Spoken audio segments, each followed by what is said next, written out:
YRG 여러분 안녕하세요. 내비 따라 출민 읽기 데이 9. 오늘 낭독을 맡은 중3 박다희입니다. 오늘 우리가 함께 읽을 성경 범위는 출애굽기 32장에서 34장까지입니다.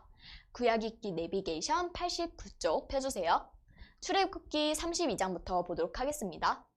제목은 그동안 시내산 아래에서 백성들은 금송아지를 만들다입니다. 여러분, 어제까지 모세가 시내산에 올라가서 십계명을 받았던 거 기억나시나요? 이번엔 백성들이 시내산 아래에서 무엇을 하고 있었는지 볼 거예요. 근데 이게 무슨 일이죠? 산 아래에서 백성들은 모세가 하도 내려오지 않으니까 자기들끼리 나름대로 대책을 마련했어요. 이집트에서 하던 식으로 금송아지 우상, 아피스를 만들고 화려하게 종교제의를 하고 있었던 거예요. 그때 모세가 시내산에서 내려왔어요. 그 모습을 본 모세는 분노해서 십계명이 써져 있는 돌판을 산 아래로 던져 깨트려 버립니다. 시내산 위에서 하나님과 함께 거룩한 시간을 보낸 모세와 시내산 아래의 모습이 너무 큰 차이가 느껴지는 장면이네요. 출애굽기 33장으로 넘어갑니다. 제목은 하나님의 실망이네요. 너희끼리 올라가라, 나는 안 가겠다. 금송아지 사건으로 하나님은 심기가 불편하세요. 이들과 함께 새로운 곳으로 올라가고 싶지 않으신 거예요. 그때 모세가 기도합니다. 이들은 언약 백성이 아니냐고 하나님께 애원을 했어요. 하나님은 이에 마음을 돌이킨다고 하십니다.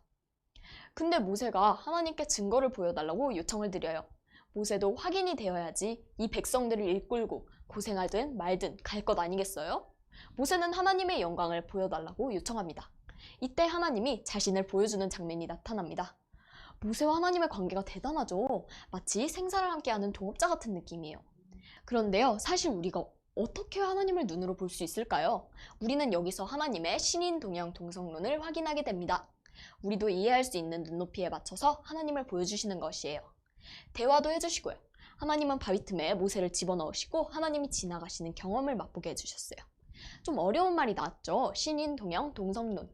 그 뜻은 하나님의 모습이나 마음을 사람이 이해할 수 있도록 사람의 모습이나 강점으로 묘사해 주시는 것을 말합니다.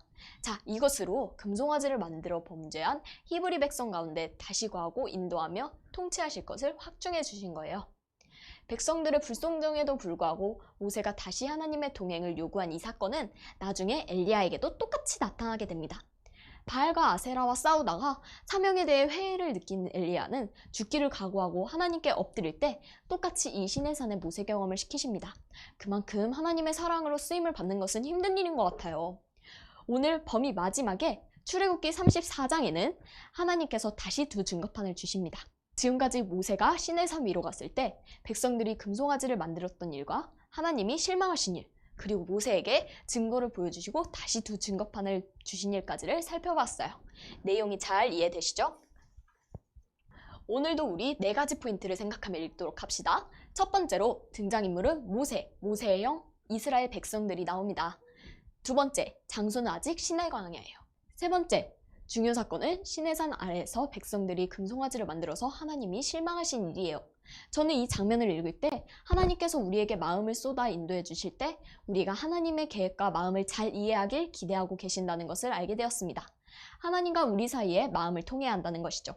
하나님의 말씀을 통해 하나님을 잘 알아가서 하나님과 마음이 통하는 YRG가 되었으면 좋겠어요. 넷째, 저는 읽으면서 궁금했던 게 있었는데요. 모세에게 보여주신 하나님의 영광은 과연 어떤 모습일까 궁금하더라고요. 하나님을 한번 보고 싶다는 생각도 들었고요. 여러분도 읽기 노트에 궁금한 점을 적어보세요. 그럼 우리 오늘도 내비 따라 출민일도 파이팅 합시다. 파이팅!